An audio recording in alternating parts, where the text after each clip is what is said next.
Hello friends, नमस्कार। आज हम ग्रुप डी एनटीपीसी में डेसिमल्स एंड फ्रैक्शन दशमलव एवं भिन्न के कुछ इम्पॉर्टेंट क्वेश्चन को देखेंगे। यदि आप लोगों को वीडियो अच्छा लगे तो लाइक, कमेंट एवं सब्सक्राइब करना ना भूलें। तो ठीक है दोस्तों, आज हम अपना वीडियो को स्टार्ट करते हैं। पहला क्वेश्चन दिया गया है, निम्नलिखित में सबसे बड़ी भिन्न क्या है या कौन सी भिन्न सबसे बड़ी है। तो दोस्तों, इसका हम ट्रिक बताएंगे आप लोगों को। इसके लिए आपको करना क्या है, सर्वप्रथम जो ऑप्शन दिए गए हैं ऑप्शन से ही हम चेक करेंगे। तो इसमें तिर्यक गुणा करना पड़ता है। तो यदि हम 6 का 6 में गुणा करेंगे तो इधर आ जाएगा 36, और 7 में 5 का गुणा करेंगे तो इधर आ जाएगा 35। अर्थात हमें ये पता चल गया कि इन दोनों भिन्नों के कंपैरिजन में ये वाली भिन्न बड़ी है। अब ये जब हमको मालूम चल गया कि ऑप्शन नंबर 1 बड़ा है, तो अब 1 और 3 में हम देखेंगे कि इन दोनों में कौन सी भिन्न बड़ी है। तो इसी तरीके से 6 का 5 में गुणा करेंगे तो इधर 30 आएगा, 7 का 4 में गुणा करेंगे तो 28 आएगा। तो हमें यह मालूम हो गया कि 1 और तीसरे वाले भिन्न में सबसे बड़ी भिन्न जो है वो पहली ही है। अब हम कंपेरिजन करेंगे पहले और चौथे वाले भिन्न में। तो देखेंगे 8 का जब हम 6 में गुणा करेंगे तो 48 आ जाएगा, और 7 का जब हम 7 में गुणा करेंगे तो 49 आ जाएगा। अतः इस तरीके से हमारा जो चौथे नंबर का ऑप्शन है वो राइट हो जाएगा। नेक्स्ट सवाल देखते हैं दोस्तों। दिया गया है, निम्नलिखित में सबसे बड़ी भिन्न कौन सी है। तो इसे भी हम ऑप्शन से उड़ा देंगे। आप लोगों को ट्रिक बताया गया कि हम तिर्यक गुणा करके ज्ञात कर सकते हैं कि सबसे बड़ी भिन्न कौन है या सबसे छोटी भिन्न कौन है। तो जब हम 6 का गुणा 7 में करेंगे तो ये इधर आ जाएगा 42, और जब हम 9 का गुणा 5 में करेंगे तो इधर आ जाएगा 45। तो हमें ये मालूम हो गया कि इन दोनों भिन्नों में ये जो भिन्न है वो बड़ी भिन्न है। अब इसका और इसका कंपैरिजन करेंगे तो यहाँ पर हो जाएगा 13 का जब हम 5 में गुणा करेंगे तो इधर आ जाएगा 65, और जब हम 6 का 11 में गुणा करेंगे तो इधर आ जाएगा 66। अतः हमें यह मालूम हो गया कि दूसरी और तीसरी भिन्न में जो सबसे बड़ी भिन्न है वो तीसरी भिन्न है। अब हम क्या काम करेंगे, तीसरी भिन्न और चौथी भिन्न में देखेंगे कि कौन सबसे बड़ी भिन्न है। तो जब हम 7 का गुणा 11 में करेंगे तो इधर आ जाएगा 77, और जब हम 13 का गुणा 4 में करेंगे तो इधर आ जाएगा 52। तो हमें मालूम हो गया कि जो क्वेश्चन नंबर 2 दिया गया है कि सबसे बड़ी भिन्न कौन सी होगी, तो वो ऑप्शन नंबर तीसरा राइट हो जाएगा। इसी तरीके से दोस्तों हम तीसरे नंबर का सवाल देखते हैं। हमारा जो सवाल दिया गया है, निम्नलिखित में सबसे छोटी भिन्न कौन सी है। तो हमें मालूम है कि जो आप लोगों को बताया गया किस तरीके से हमको देखना है, तिर्यक गुणा करके हम पता कर लेते हैं कौन सी भिन्न छोटी है और कौन सी भिन्न बड़ी है। तो हम क्या काम करेंगे, 11 का जब हम 2 में गुणा करेंगे तो 11 दूना 22, और जब हम 3 का 7 में गुणा करेंगे तो 3 से 21, इधर 22 आ गया और इधर 21 आ गया। तो हमें ये मालूम हो गया कि इन दोनों भिन्नों में ये वाली भिन्न जो है तो छोटी है।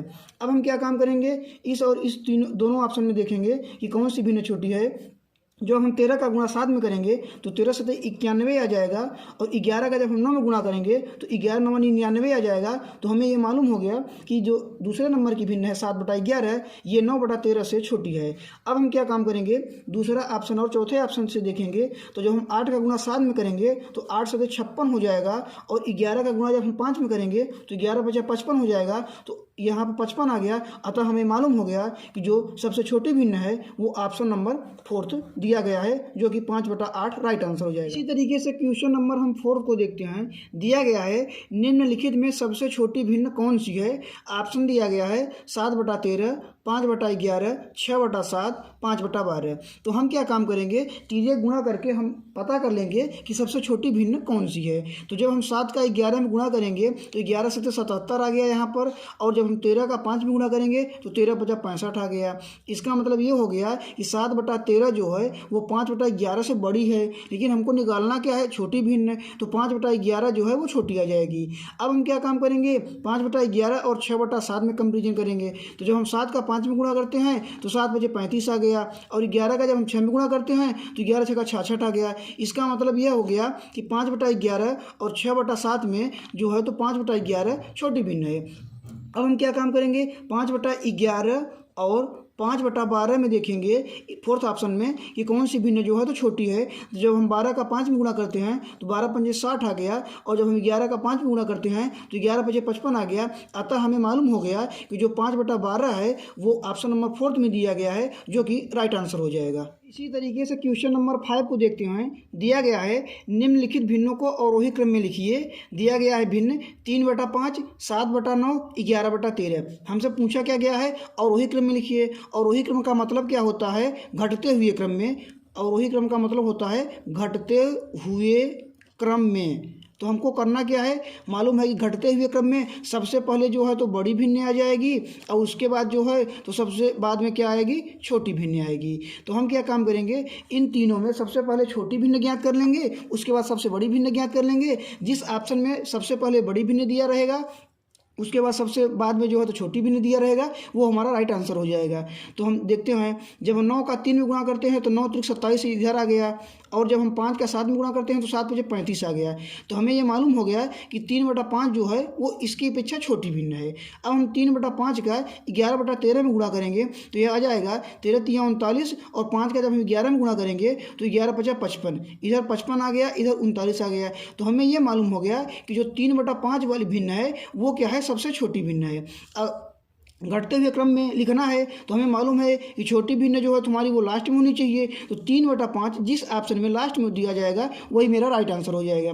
तो इसमें 3/5 लास्ट में नहीं दिया गया है, इसमें भी 3/5 लास्ट में नहीं दिया गया है, इसमें भी नहीं दिया गया है। जो हमारा ऑप्शन नंबर 3 है वो हमारा राइट आंसर हो जाएगा। 6 नंबर का क्वेश्चन दिया गया है, निम्नलिखित भिन्नों को अवरोही क्रम में लिखिए। सेम क्वेश्चन है, अवरोही क्रम का मतलब आप लोगों को बता दिया गया कि घटते हुए क्रम में, घटते हुए क्रम में।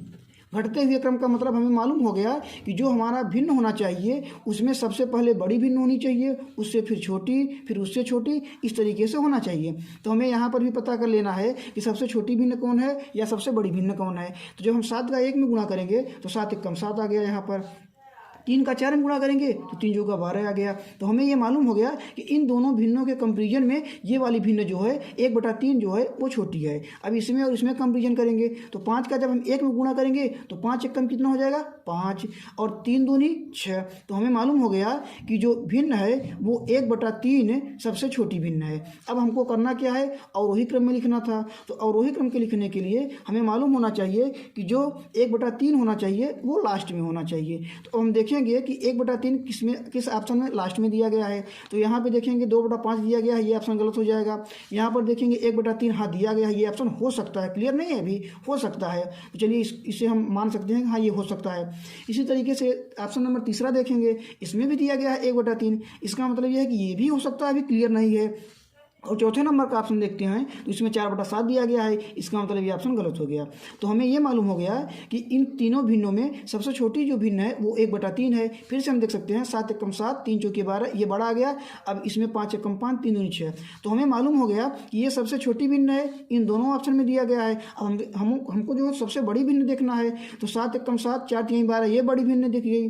5 × 4 20, 7 दूनी 14, अर्थात कि 4/7 जो है वो सबसे बड़ा भिन्न है। तो जो सबसे बड़ा भिन्न होगा जिस ऑप्शन में 4/7 से स्टार्ट होगा और 1/3 से लास्ट होगा, हमें मालूम हो जाएगा कि वही ऑप्शन मेरा सही हो जाएगा। तो इस ऑप्शन में 2/5 से स्टार्ट है, अतः ऑप्शन नंबर 2 जो है वो गलत हो जाएगा और ऑप्शन नंबर 3 जो है वो सही हो जाएगा। इसी तरीके से दोस्तों हम क्वेश्चन नंबर 7 को देखते हैं। दिया गया है, निम्नलिखित भिन्नों को आरोही क्रम में लिखिए। आरोही क्रम का मतलब होता है बढ़ते हुए क्रम में, बढ़ते हुए क्रम में। बढ़ते हुए क्रम का मतलब सबसे पहले हमको छोटी भिन्न होनी चाहिए और लास्ट में जो है तो सबसे बड़ी भिन्न होनी चाहिए। तो हम इसमें क्या काम करेंगे, सबसे पहले छोटी भिन्न देख लेंगे और उसके बाद सबसे बड़ी भिन्न देख लेंगे। अब उसी से हम ऑप्शन से देखेंगे कि जो हमको सबसे बड़ी भिन्न बाद में दिखेगी और जो सबसे छोटी भिन्न पहले जिस ऑप्शन में दिखेगी वही मेरा राइट आंसर हो जाएगा। तो देखते हैं, जब हम तीजे गुणा करते हैं तो 13 × 8 = 104 आ गया यहाँ पर 104, और हम 16 सत्ते करेंगे तो 16 सत्ते 112 आ गया। तो हमें ये मालूम हो गया कि इन दोनों भिन्नों में 7/8 जो है तो बड़ी भिन्न है। अब इस और इस भिन्न में देखेंगे कि कौन भिन्न सबसे बड़ी है। तो जब हम 7 का 6 में गुणा करेंगे तो 7 × 6 = 42, और 8 का जब हम 5 में गुणा करेंगे तो 8 × 5 = 40। अतः हमें ये मालूम हो गया कि 7/8 जो है वो हमारी सबसे बड़ी भिन्न है। अब बढ़ते हुए क्रम में होता क्या है कि सबसे लास्ट में जो है तो बड़ा ही अंक आता है, अर्थात हमें मालूम है कि 7/8 जब हमारी सबसे बड़ी भिन्न है तो जो हमारा ऑप्शन 7/8 सबसे लास्ट में दिया जाएगा, वही जो है तुम्हारा राइट आंसर होगा। देखेंगे इसमें 7/8 लास्ट में नहीं है, ये गलत हो जाएगा। इसमें भी देखेंगे 7/8 नहीं दिया गया है, ये भी गलत हो जाएगा। इसमें भी देखेंगे 7/8 लास्ट में नहीं है, ये भी गलत हो जाएगा। तो इसमें देखेंगे 7/8 दिख रहा है, अतः हमारा जो है ऑप्शन नंबर 3 है वो सही हो जाएगा। इसी तरीके से दोस्तों हम क्वेश्चन नंबर 8 को देखते हैं। दिया गया है निम्नलिखित भिन्नों को आरोही क्रम में लिखिए, 6/7, 5/6, 7/8, 4/5। आरोही क्रम का मतलब होता है कि छोटी ओर से बड़ी ओर चलना है, अर्थात कि हमको बढ़ते हुए क्रम में चलना है। तो हम क्या काम करेंगे, इसमें देख लेंगे कि सबसे छोटी भिन्न कौन सी है और सबसे बड़ी भिन्न कौन है। तो हम देखेंगे यहाँ पर 6 का जब हम 6 में गुणा करेंगे तो 36 आ जाएगा, और 7 का जब हम 5 में गुणा करेंगे तो 35 आ जाएगा। इसका मतलब 5/6 जो है वो छोटी भिन्न है। अब हम इसमें कंपेरिजन करेंगे, 8 पंचे 40, 6 सत्ते 42, यहाँ पर 42 आ गया, यहाँ पर 40 आ गया। इसका मतलब क्या हो गया कि इन दोनों भिन्नों के कंपेरिजन में 5/6 जो है वो छोटी भिन्न है। इसी तरीके से 5/6 और 4/5 में देखेंगे तो 5×5 = 25 और 6×4 = 24, यहाँ पर 25 आ गया, यहाँ पर 24 आ गया। इसका मतलब क्या हो गया कि 4/5 जो है वो सबसे छोटी भिन्न है। तो हमें मालूम हो गया कि आरोही क्रम का मतलब हो गया कि छोटे से बड़े की ओर। तो जिस ऑप्शन में 4/5 से स्टार्ट होगा वो हमारा राइट आंसर होगा। तो इसमें देखेंगे 4/5 तो है नहीं, 7/8 है, ये गलत हो जाएगा। इसमें भी देखेंगे 4/5 तो है नहीं, 7/8 है, ये भी गलत हो जाएगा। ऑप्शन नंबर 3 में और ऑप्शन नंबर 4 में दिया गया है 4/5 और 4/5। अब हम क्या काम करेंगे कि सबसे बड़ी भिन्न ज्ञात कर लें। हमें सबसे छोटी भिन्न तो मालूम हो गया कि 4/5 है, सबसे बड़ी भिन्न ज्ञात कर लें। तो अब क्या काम करना है, 8 का जब हम 5 में गुणा करेंगे तो 8 पंजे 40 आ जाएगा, और जब हम 6 का 7 में गुणा करेंगे तो 6 सत्ते 42 आ जाएगा। इसका मतलब यह हो गया कि इन दोनों भिन्नों में 7/8 जो है वो बड़ी भिन्न है। अब हम क्या काम करेंगे, इसमें और इसमें देखेंगे कि कौन सी भिन्न बड़ी है। तो जब हम 8 का 6 में गुणा करेंगे तो 8 से 48 आ गया, और जब हम 7 का 7 में गुणा करेंगे तो 7 7 49 आ गया। अतः हमें मालूम हो गया कि जो ऑप्शन नंबर जिस ऑप्शन नंबर में 7/8 दिया जाएगा वही हमारा राइट आंसर हो जाएगा। अतः अब हम देखेंगे कि लास्ट में 7/8 किस ऑप्शन में दिया गया है। तो यहाँ पर 6/7 दिया गया है, इस वजह से ये गलत हो जाएगा, और यहाँ पर 7/8 दिया गया है। अतः जो है भिन्नों को आरोही क्रम में ऑप्शन नंबर जो 3 दिया गया है वो हमारा राइट आंसर हो जाएगा। इसी तरीके से दोस्तों हम क्वेश्चन नंबर 9 देखते हैं। दिया गया है यदि 0.11 ... = 1/9 तो 0.44 किसके बराबर होगा। हमें दिया गया है 0.111 ... = 1/9। तो पूछा क्या गया है 0.444 ... क्या आएगा। तो ध्यान दीजिएगा, यहाँ पर 4 दिया गया है, यहाँ पर 1 दिया गया है। तो हम क्या काम करेंगे, यहाँ पर 4 लाने के लिए कितने का गुणा करेंगे, 4 का गुणा करेंगे। जब हम यहाँ पर 4 लाने के लिए 4 का गुणा करेंगे तो यहाँ पर यह क्या हो जाएगा 0.444। तो लेफ्ट हैंड साइड जो है वो हो गया 0.44। तो हम क्या काम करेंगे, जब हम लेफ्ट हैंड साइड में 4 का गुणा किए हैं तो उसी तरीके से राइट हैंड साइड में भी कितने का गुणा करना पड़ेगा, 4 का गुणा करना पड़ेगा। तो हमारा यहाँ पर राइट जो आंसर आ जाएगा वो आ जाएगा 4/9, जो कि ऑप्शन नंबर 4 में दिया गया है। हेलो दोस्तों, हम अब क्वेश्चन नंबर 10वां देखते हैं। यदि 0.090909 ...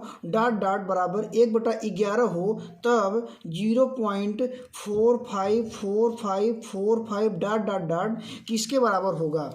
तो हमें दिया गया है कि 0.090909 ... का मान 1/11 दिया गया है। हमसे पूछा क्या गया है 0.454545 का मान पूछा गया है। तो ध्यान दीजिएगा, आपको करना क्या है, यहाँ पर 090909 दिया गया है, हमको लाना क्या है 454545। तो क्या काम करेंगे, हम इसमें कितने का गुणा कर दें कि यहाँ पर जो है तो 0.454545 इस तरीके से बन जाए। यदि हम 1 का गुणा करते हैं तो ये तो बनेगा नहीं, यदि हम 3 का गुणा करते हैं ये तो बनेगा नहीं, यदि हम 4 का गुणा करते हैं तो बनेगा नहीं। जब हम 5 का गुणा करते हैं इसमें जो है तो 5 का यदि हम गुणा कर देते हैं तो 5 9 45, 5 9 45, 5 9 45। अतः हमें मालूम हो गया कि जब हम लेफ्ट हैंड साइड में 5 का गुणा कर रहे हैं तो उसी तरीके से राइट हैंड साइड में भी हमको 5 का गुणा करना पड़ेगा। अतः जो हमारा राइट आंसर आ जाएगा वो 5/11 आ जाएगा, जो कि ऑप्शन नंबर 4 में दिया गया है।